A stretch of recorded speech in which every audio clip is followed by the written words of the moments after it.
안녕하세요. 화상관제인 홍현필 변호사입니다. 예, 오늘은 면책 불허가 사유 7번째 시간으로 법에 정하는 채무자의 의무 위반에 대해서 한번 알아보겠습니다. 도움이 되신다면 좋아요와 구독을 눌러주시기 바랍니다. 이 법 제564조 제1항 제5호에 규정되어 있는데요. 이 대표적인 게 이제 변제금지 가처분 위반입니다. 근데 실제 이 변제금지 가처분이 되는지 안 되는지는 거의 신뢰가 없을 것 같고요. 두 번째, 재산 상태 외의 부분에 대한 허위 진술, 이거를 채무자의 의무 위반으로 보고 있습니다. 다만 이 사유만으로 면책 불허가로 한 것은 아니고 다른 면책 불허 사유가 중첩적으로 있어서 이제 의뢰한 걸로 보입니다. 파산 면책 신청 2개월 전에 해외여행 사실을 미기재한 경우에 이 법에서 정한 의무 위반으로 봐서 이제 불허가 한 사례가 있습니다. 물론 재산은닉 등이 다른 면책 불허가 사유도 있었습니다. 요 사유만으로 면책 불허가 하는 경우는 거의 없다라고 보시면 되겠습니다. 지급 불능 상태에서 채권자 중 1인에게 그 수유 부동산을 대물변제주로 소유권 이전한 행위에 대하여 채권자로부터 사행위 취소송을 제기당한 적이 있음에도 이를 기재하지 않은 경우에 대하여 이 규정을 적용한 사례는 있습니다. 네, 재량 면책액은 이제 확정됐습니다. 채무자가 파산 신청 직전에 채권자로부터 합계 8,400만원 상당을 편취하였음에도 사실로 사기죄로 유죄 판결을 받았음에도 이를 신청서에 기재하지 않은 경우에 이 규정을 적용한 사례는 서울중앙지방법의 이 결정이 있습니다. 그 다음에 이제 법원 직권조사에 응하지 않은 경우도 법에서 정한 의무 위반입니다. 예를 들어서 면책기일에 출석함, 법 제12조 제2항 법원은 직권으로 파산사건 등에 관하여 필요한 조사를 할 수 있다는 것에 근거하여 인정하고 있다. 예를 들어서 대표적인 게 법원이 명시적인 보증명령이 필요함, 채무자가 파산신청서에 지인이 집에서 무상으로 거주하고 있다고 기재하여 재판부가 실제로 지인이 집에 거주하고 있는지 여부 및 그 무상거주 경위에 대하여 밝히라는 보증명령을 내보냈고, 이에 채무자가 친정 식구들과 오랜 기간 알고 지냈던 지인이 집에 방 한 칸을 얻어 거주하고 있다는 취지의 답변서를 제출했는데, 채무자가 실제로는 배우자 소유 아파트에 거주가 있음이 심리 중에 밝혀진 사안에 대하여 이 규정을 법에 이제 적용해서 법에서 정한 의무 위반으로 봐서 불허가 한 사례가 있습니다. 채무자는 지급불능에 이른 사유로 아들이 치료비와 친정 식구의 생활비 부담을 주장하나 그에 대한 소명 자료를 제출하지 못하고 있을 뿐만 아니라 채무 발생 시점과 치료비 지급 채무 발생 시점과 사이에 상당한 간격이 있어 법원이 채무의 누적 경위에 대하여 보정을 명하였음에도 이에 불응한 경우에 대하여 법에서 정한 의무 위반으로 불허가 한 사례가 있습니다. 그 다음에 4. 파산 선고 후 파산재단에 속하는 재산 처분. 파산 선고 후 파산재단에 속하는 재산을 처분했을 때 이거를 파산 선고에는 뭡니까? 관리처분권이 파산관절이 사전 허가 없이 채권자에게 공장, 기계설비 등을 처분한 사유에 대해서 법에서 정한 의무 위반이죠. 관제인이 관리처분권을 갖는데 관제인과 의논 없이 함부로 파산 선고 후에 멋대로 공장, 기계설비 등을 처분한 사안이죠. 그래서 이것도 법에 정한 의무 위반입니다. 파산 선고 후에 파산관제인이 사전 허가 없이 보험계약을 해지하고 해약환급금을 반환받아 임의로 사용한 경우에 대하여 이 규정을 적용한 사례가 있습니다. 법에서 정한 의무 위반입니다. 다만 해약환급금이 소액이면 재량면책을 해주는 경우도 있는데 그 금액이 한 500만원 이상이다. 물론 이제 그걸 토해내고 파산재단에 화해를 하면은 넘어가는 경우도 있겠지만, 일단 원칙적으로는 파산관제인이나 사전 허가 없이 멋대로 하는 거는 이건 불허가 사유에 해당됩니다. 어떤 불허가냐? 이 법에서 정한 의무 위반입니다.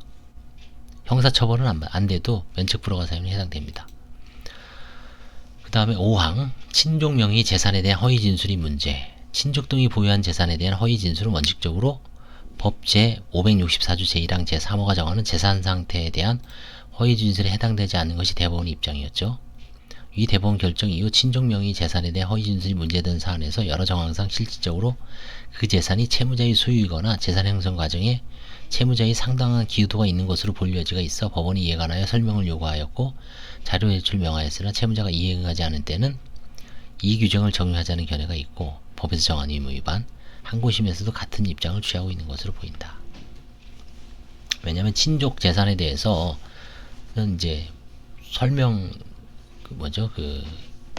재산 상태에 관한 허위 진술을 볼 수 없다는 얘기죠. 채무자의 재산에 대해서만 허위 진술해야 되니까 결국은 나중에 이제 보정 명령을 했는데도 뭔가 자료 제출 명하였으나 응하지 않는 경우에는 설명 의무 위반은 법원은 아니라 그랬죠. 설명 의무 위반은 관제인한테만 설명 의무 위반입니다. 혹은 채권자 집회, 감사위원. 저희는 이제 간이 파산을 주로 하니까 관제인이 설명을 요구하는 거고, 법원이 설명을 요구하거나 보정 명령을 했는데 듣지 않는 경우는 법에서 정한 의무 위반으로 해서 면책 불허가를 내릴 수가 있다는 겁니다. 입법론도 있습니다. 이 법에 정하는 의무를 위반한 때라고 하지만 정작 채무자 회생 및 파산에 관한 법률에 채무자의 의무를 정하고 있는 경우는 거의 없어 해석상으로 이 규정이 규율 범위를 정하고 있는 실정이다. 그렇죠. 해외여행 기재 안 했다고 이 법에서 정한 의무, 무슨 진술서를 제대로 안 쓴 의무를 위반한 거죠. 그렇죠? 해외여행 기재 안 한 거. 그 다음에 사행위 소송 제기당한 거 기재 안 했다. 그것도 이 법에 정한 의무를 위반한 때 해당되죠. 왜? 진술서에 그거 이렇게 쓰게 돼 있잖아요. 타인에게 소송 당한 거. 안 썼으니까 너는 이 법에서 정한 의무. 이걸로 다 일반 조항이 돼버려요. 사실은. 이게 좀 문제가 있죠. 사실은.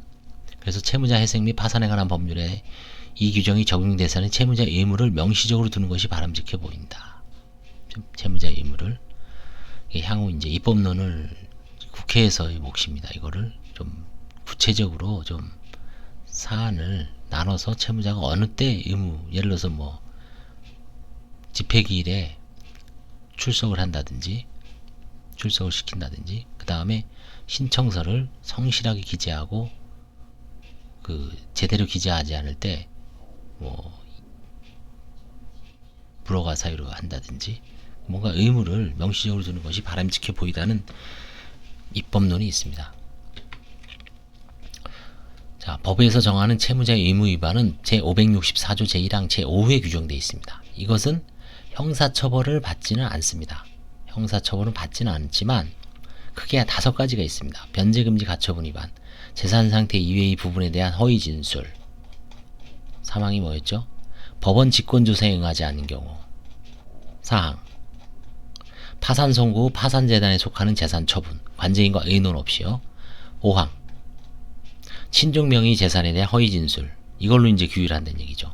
이 5가지 경우에 법원에서 채무자의 의무 위반으로, 이거는 이제 결국 법원을 위한 면책 불허가 사유에 포섭하기 쉽게 해석론을 전개하고 있는 것으로 보여지고, 관제인은 658조의 설명 의무 위반죄 그걸로 가고, 법원은 요 564조 제1항 제5호 채무자의 의무 위반, 법에서 정하는 채무자의 의무 위반, 요 조항으로 해서 면책 불허가 사유의 어떤 양대 산맥입니다.